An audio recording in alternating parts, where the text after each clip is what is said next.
Notre cas clinique est donc une parésie brachiocéphalique droite spastique, chronique, séquelaire, d'un accident vasculaire cérébral ischémique filien gauche cardio-embolique.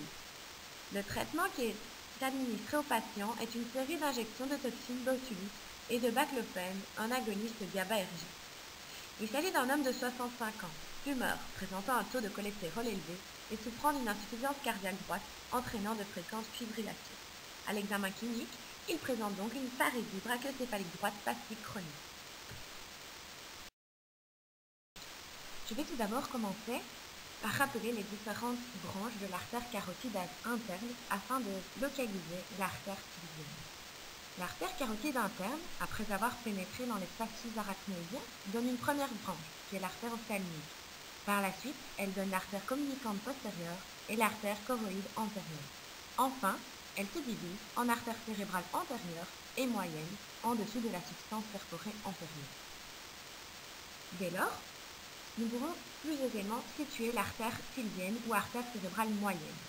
Contrairement aux artères cérébrales antérieures et postérieures, qui sortent perpendiculairement par rapport à leur point d'origine, on remarque que l'artère cérébrale moyenne sort en dehors et vers le haut de l'artère carotide intérieure. Par cette disposition, elle est donc plus susceptible à un passage de particules, et notamment à un embole.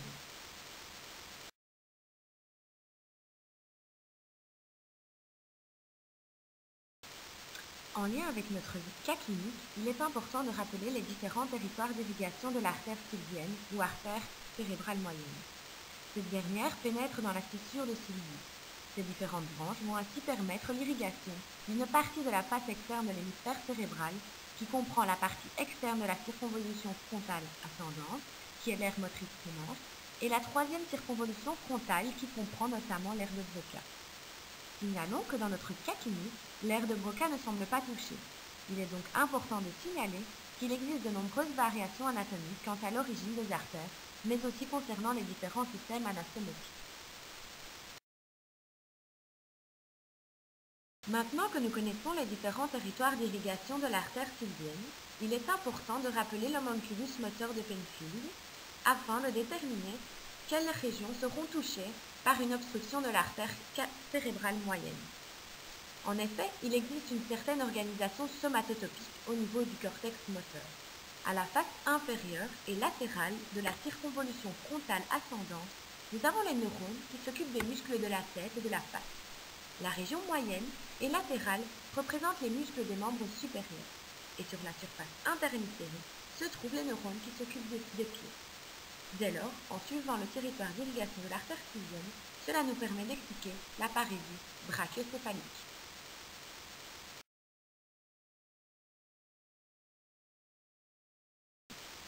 Maintenant que nous connaissons les territoires touchés par l'obstruction de l'artère tibienne, il est important de rappeler la voie motrice pyramidale. La voie motrice pyramidale est la voie efférente qui permet la motricité somatique des muscles. Elle démarre au niveau du cortex moteur primaire, pénètre au niveau de la capsule interne, dans son bras postérieur, et rejoint d'une part les neurones moteurs des nerfs crâniens au niveau du bulbe, c'est la voie corticonucléaire, d'autre part, elle pénètre dans la moelle épinière où elle fait synapse avec le neurone alpha de la corne antérieure. Ceci, c'est la voie corticospinale. Les fibres corticospinales naissent donc des parties médiales et latérales supérieures de la circonvolution, alors que les fibres corticonucléaires proviennent de sa partie inférieure, située en arrière du gyrus frontal inférieur. Pour information, sur cette dia, je reprends les projections des voies corticonucléaires et des voies corticospinales.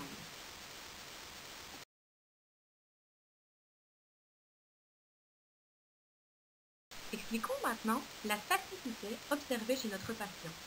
La spasticité est une augmentation du tonus musculaire liée à des lésions des voies descendantes.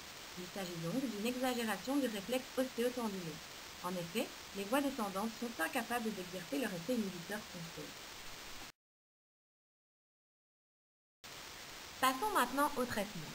Dans notre cas, le traitement proposé est une série d'injections de toxines botuliques et baclofène, un agoniste GABAergique.